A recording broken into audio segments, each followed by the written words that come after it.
I don't see my life as being a sad story at all. Like, lots of people live with blindness and with disability. And, you know, my art, my body, my life will change inevitably. That's just how life goes. And so the best thing to do is merge with that process, right? And like, let the river take you and not try to fight the current of your life. So my art practice will change. I have no idea what my paintings will look like later, because I won't see in the same way. But I think painting will always be a part of my life. Hey people, today I'm here with Cooper, Salmon Cooper. Is it Cooper Salmon? Cooper Salmon. Yeah. Like the fish. You'd be amazed how often I have to say that. Do you know the origin of your name? Yes. So Cooper is a common last name because I'm under the impression that there are certain last names that used to be professions. Yeah. Like Smith or Baker. The Cooper is someone who's a barrel maker. Yeah. So they would make barrels and then you could ship all sorts of stuff in the barrels. Yeah. Yeah. Your parents, were they like into that? My parents, okay, they were gonna name me Connor, but then it was 1995 and so many people were being named Connor. Yeah. That my mom gave up on that name and then found my name in a newspaper. And she said, good enough, because I was her 5th child at that point. So she's like, I'm running out of name ideas, but this one's good enough. So you're the last one? No, I have 3 younger siblings. So you're 8? Yeah. Oh. I'm part of a matching set of salmons. Whoa. Yeah, it's fun. It's always a big party whenever we get together. Yeah. Yeah. I can imagine. My dad, when they were starting building this empire of kids, Yeah. he said he wanted 6 daughters initially so they could all take care of him when he got old. And that did not happen. He got 5 boys instead. Oh my god. Yeah. And just 2 girls. Sorry. 3 that girls. was 3 girls. Yeah. Wow. Let's talk more about your work. Okay. Sometimes I work. Yeah. It's true. Cooper is an artist, a painter, but I'm sure like he has a better way of introducing himself. Tell us more about you. Yeah, I identify strictly as a painter. Lots of artists use lots of different materials to get their ideas across in their projects, but I just paint. Yeah. I paint primarily, and I specialize in acrylic painting, which is like water-based paint with like a plastic binder. So when it dries, it's pretty similar to plastic. Yeah. And I also draw, mostly with Sharpies, because you kind of have to commit with Sharpies because they're so bold. You can't erase, like there's no going back. So I do cartoonish paintings and drawings of people from my life, usually, and self-portraits. Yeah. Yeah. Wow, that's really cool. How did you get into the whole art scene? So I grew up homeschooled. I think I'll start there. Yeah. With my family. Wow. And they needed something for us to do. So they put us into lots of different kinds of stuff. So we did musical instruments. Yeah. And we did soccer and we did ceramics courses and stuff. But I started with my storytelling journey in musical theater. So I did musical theater from ages like 6 to 14. Yeah. And then I was lucky enough to enroll in an arts-dedicated high school. It was a Performing and Fine Arts Academy, a charter school in Sacramento. And that's where I started taking my first painting classes. And I initially thought it was like set painting. And I was like, sure, fine. But then I quickly took to it. And shortly after, pivoted away completely from musical theater. Yeah. And started taking painting and drawing and design, 2D and 3D design classes. Yeah. And started my training there. And then I was lucky again when I went to a community college to have a strong art department there with a really good technical program. Yeah. And I got more training there and then just kept practicing on my own. Yeah. And then after that, I transferred to a university. Wow. And finished out my undergrad there. That's such an interesting journey. Thank you. It's the only one I have. How do you feel like being homeschooled? Do you feel like that was the best thing that could ever happen to you? Yeah, my experience with homeschooling was generally positive because I had so many siblings, so you still had some way to socialize with other kids, in addition to doing theater, where there's usually lots of kids in play. I learned a lot about Egypt, specifically. I have lots of memories of like living in Natomas in Sacramento and just watching lots of Egypt documentaries, because we would do these little workbooks, and my mom would run out of stuff for us. She'd go, okay, another Egypt documentary that I found in the library. Wow. So why Egypt? Why? I don't remember. This was when I was like 8, 9, 10. Just like, I'm like aware, like remembering things, but not really aware of like why we're doing this. Also, I didn't find the documentaries to be terribly exciting. Yeah. Yeah.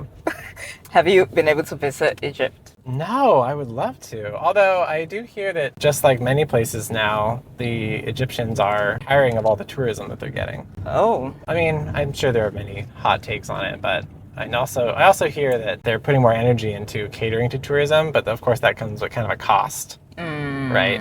I feel the same way, or have the same questions about Hawaii, you know? Yeah, the heart of the place kind of changes when so much of its energy then becomes focused on catering to outside. Yeah. Yeah. So that's where I started. And that's sort of my training kind of came about. Yeah. And how long have you been at Stanford? So I'm in a 2-year MFA program, and I have finished my first year, and I'm going into my second. Yeah. So we just started orientation this last week. Yeah. Yeah. Wow. Yeah. It's a really quick program. Everyone else around me is doing like a 5-year PhD, which sounds nice and slow and where you can really take your time. But I do also think it's valuable to have a sense of urgency in a grad program so that you do get stuff done and prioritize, your action items. Yeah. How long is your PhD? It's a master's. Oh, you're also doing master's. And this is my second year. Oh, and so last year. You have to finish up. Yeah. Okay. And also, I'm just thinking about how it's so different going into the second year than it was going into the first year. Yeah, definitely. I see everyone coming in all do-eyed, and I'm like, get out of my way. Or I'm just like, oh, see how happy and innocent they look. Yeah, definitely. Yeah, and I don't want to take anything away from anyone. We're just in this different moment.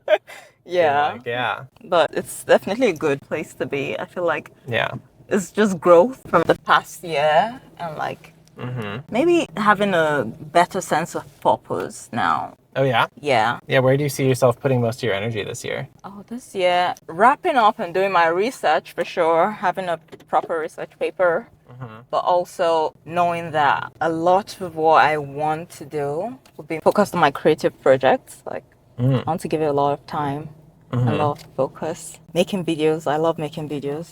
I'm curious about your video project for sure. Yeah. Because if you are doing a master's in data science education, and then it's more about applying data science to education, not teaching data science, not data science education, but using data science for education problems. Oh, okay. And the problem I'm focused on is the problem of where does the future of work go? Like what is going to happen? So that is specifically the focus of my work.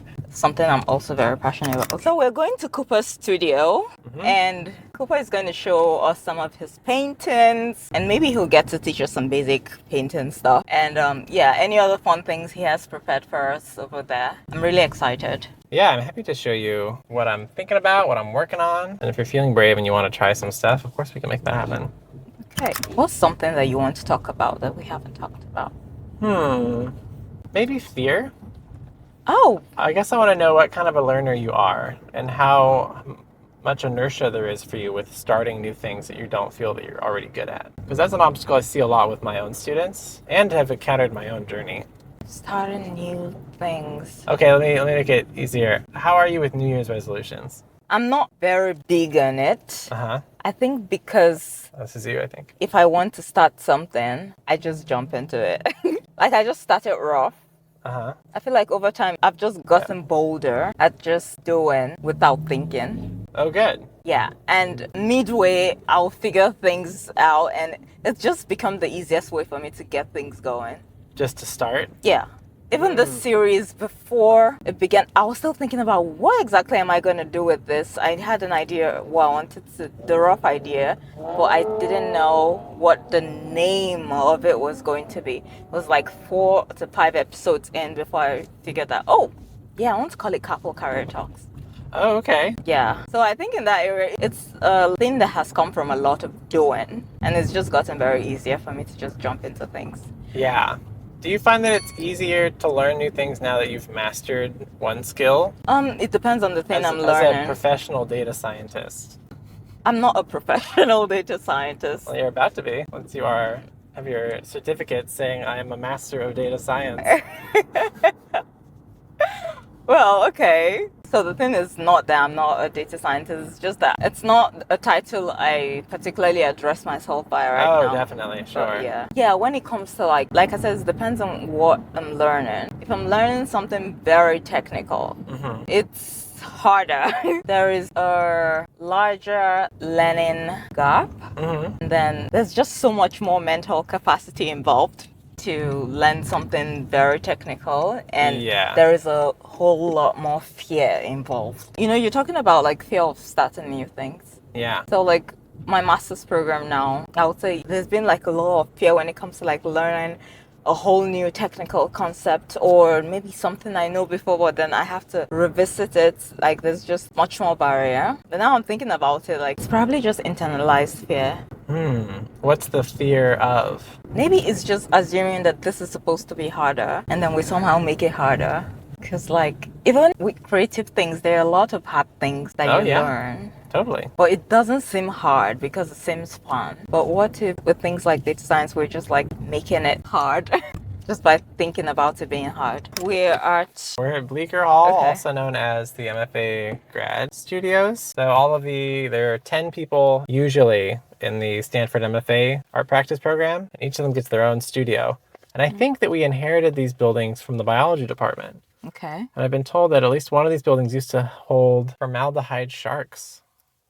I used to be in this building. Yeah. Or in this first studio, but now I'm deeper in the building. Yeah.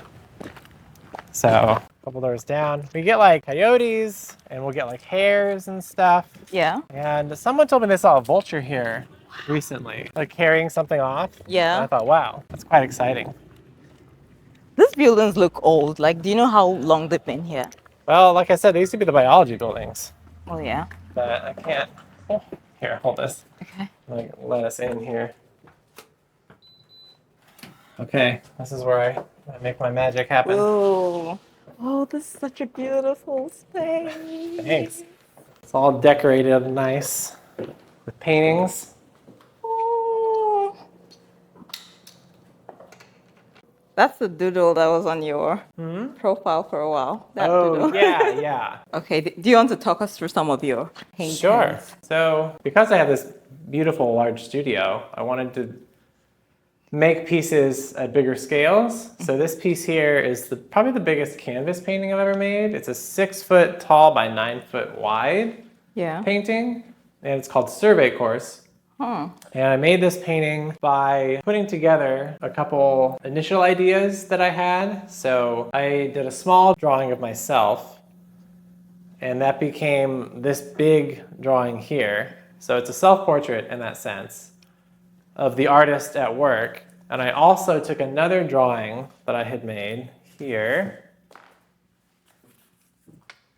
Oh. There it is. Yeah. Of me. And so that became a place for the artwork to jump off the page. But I also have placed it in this cold, gray academic environment as a nod to when you're learning about art in the classroom. And each of us ends up taking a survey course where you kind of get a lot thrown at you about a certain kind of art canon, which is to say what's included in art history. And so I wanted to use this painting as an excuse to put myself in conversation with the visual language of the old masters. So I have a Picasso drawing that he did for Guernica, and he has sort of this cartoonish vernacular, and I have my own cartoonish vernacular, and so I wanted to put myself in conversation with the visual language of the old masters for this painting. So thinking about this idea of legacy, about this completed pass of art being thrown, and me, a contemporary artist, catching that pass and then throwing it again. So those are some of the ideas I had at play with this piece. Also, this idea of the Madonna and Child is a pretty well-known motif, which is like a recurring icon in art that you see again and again. Lots of people have done the mother and child thing. And it's particularly powerful because it's this emotionally charged moment of like every parent's greatest fear, which is losing your child or outliving your child.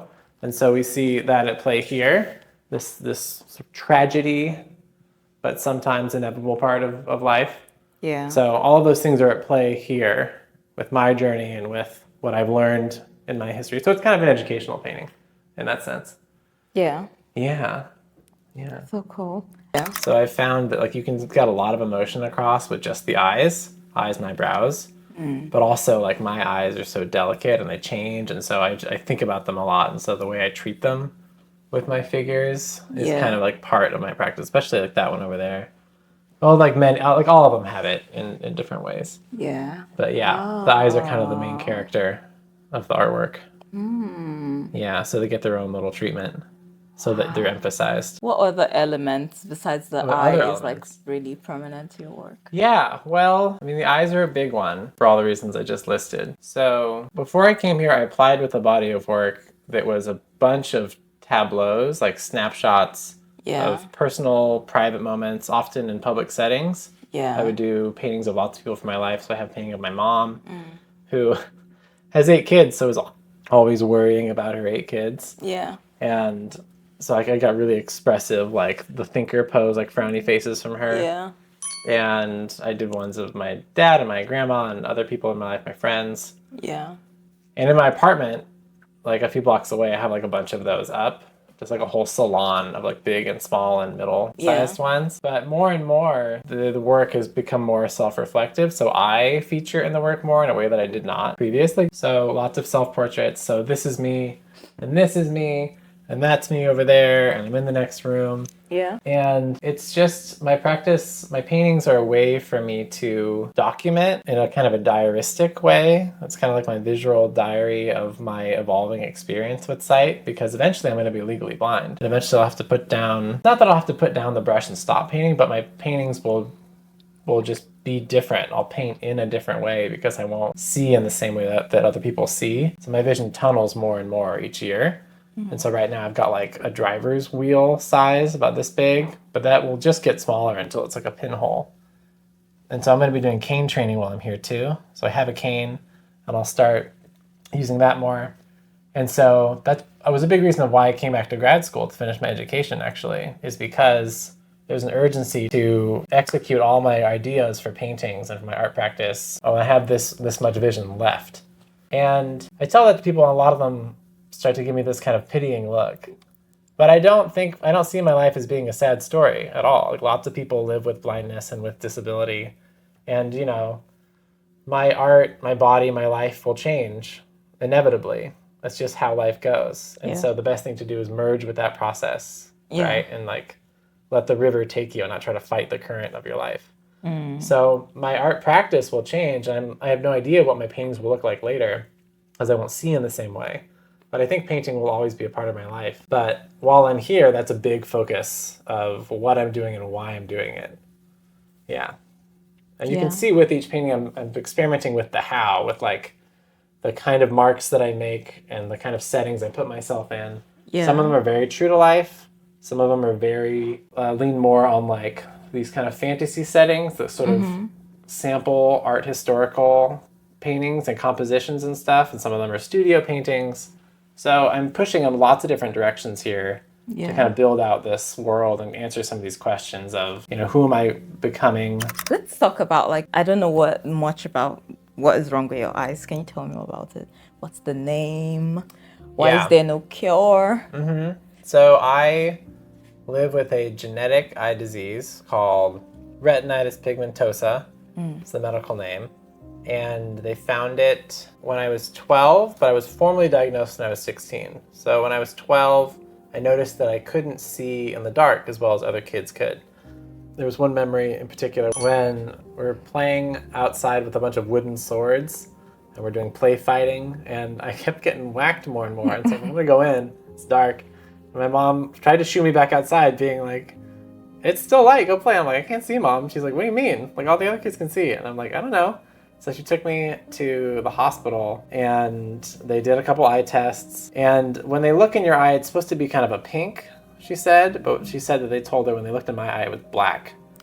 So that was telling for them. And so then years went on. And when I was 16, I went in again. And they gave me a formal diagnosis, like I said. And they said, you have RP. And so you'll most likely will be, it affects everyone at a different pace. I've been lucky in that I've had a slow progression into having less sight. Other people are born and their sight, it goes very quickly. So I think they're one of our more vocal champions of RP. Her name is Molly Burke. She has her own YouTube channel and everything. So she's a great case study in what your life can be like with RP. She's very public and vocal about her experience. But in my case, it's been gradual, and I expect to have, I think, 5 more years being in my current form with my current style of painting. But RP is characterized by tunnel vision. So it's when your vision slowly gets smaller and smaller and smaller until you have about a pinhole vision. And some people go completely blind. And also I've had cataracts. So I developed cataracts when I was 23. So those are little fuzzy areas in the middle of my eye. So during the day, if it's really bright, your pupils will contract and get smaller and you can't see around the fuzzy part. And so then it becomes very difficult to see during the day. So that started when I was 23 and I stopped driving for safety reasons. I didn't want to risk hurting anybody else with my inability to see everything on the road. And I was lucky in that last summer I was able to have cataract surgery. So I had those removed. Now I have acrylic synthetic lenses in my eyes and night blindness, which I still have, and the gradual, tunnel visioning. So while I'm here, I'll be doing cane training because Stanford pays for it, which is great. At least that's what they told me. So I've been sending some emails and preparing for the next thing. And, for a long time, I felt like my art practice and my disability were separate and that my disability was in the way of my art practice. But now I've reached kind of a confluence point where my disability is part of my brand. Whole me. It's a part of my story. Yeah. My disability is not in the way. It is the way.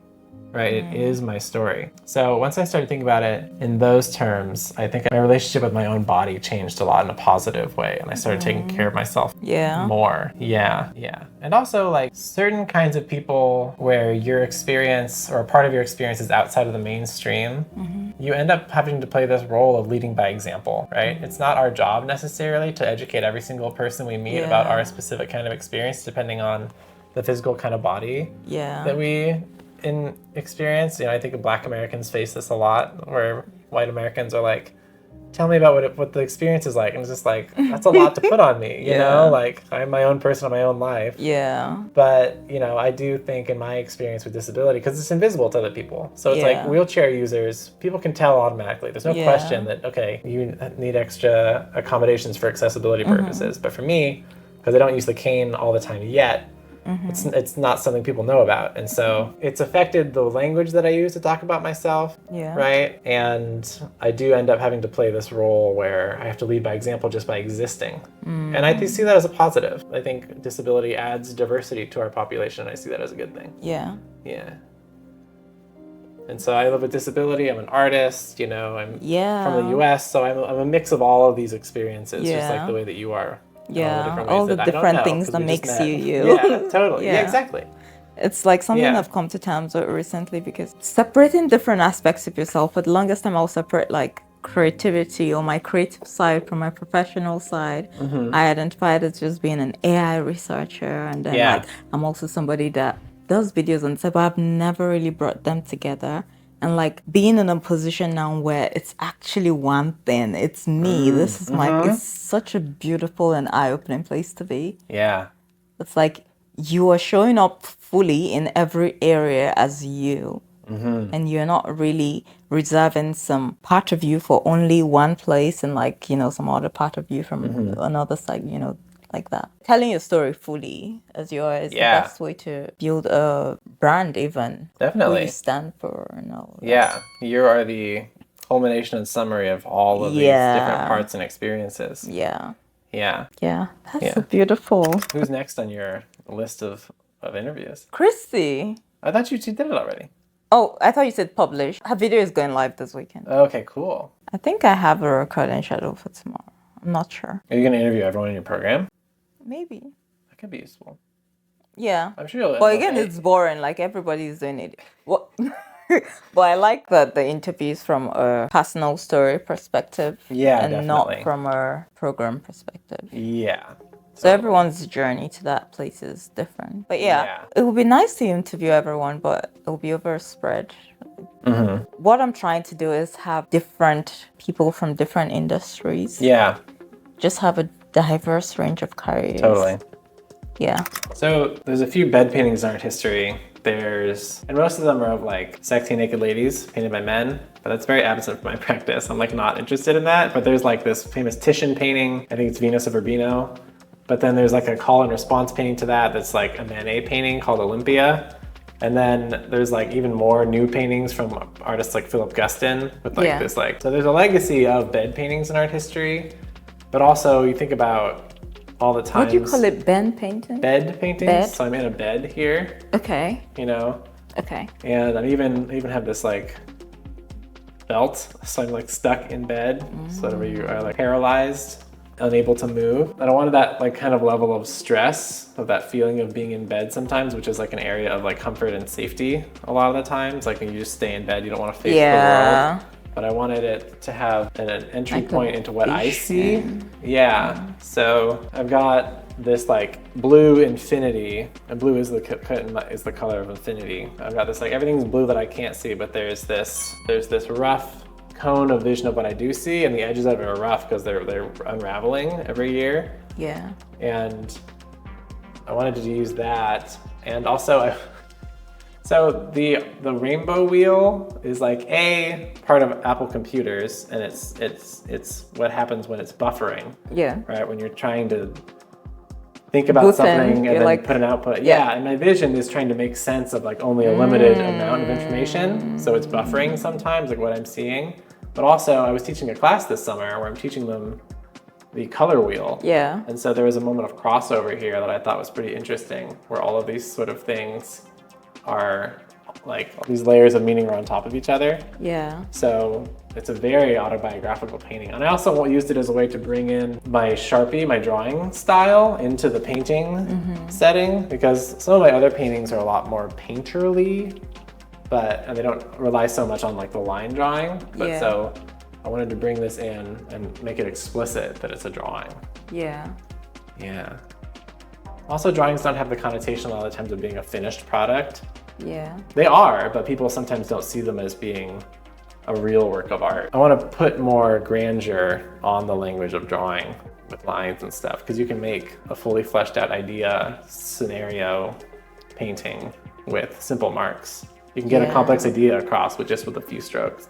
Yeah. So all those ideas are at play with this painting. And that's why I chose to show this one and not that one, not the big honkin' one. I wanted to show this one instead because this one feels more autobiographical. Yeah. In a different way than the other one. But still hitting on some of these same ideas, just in a very different version of the idea.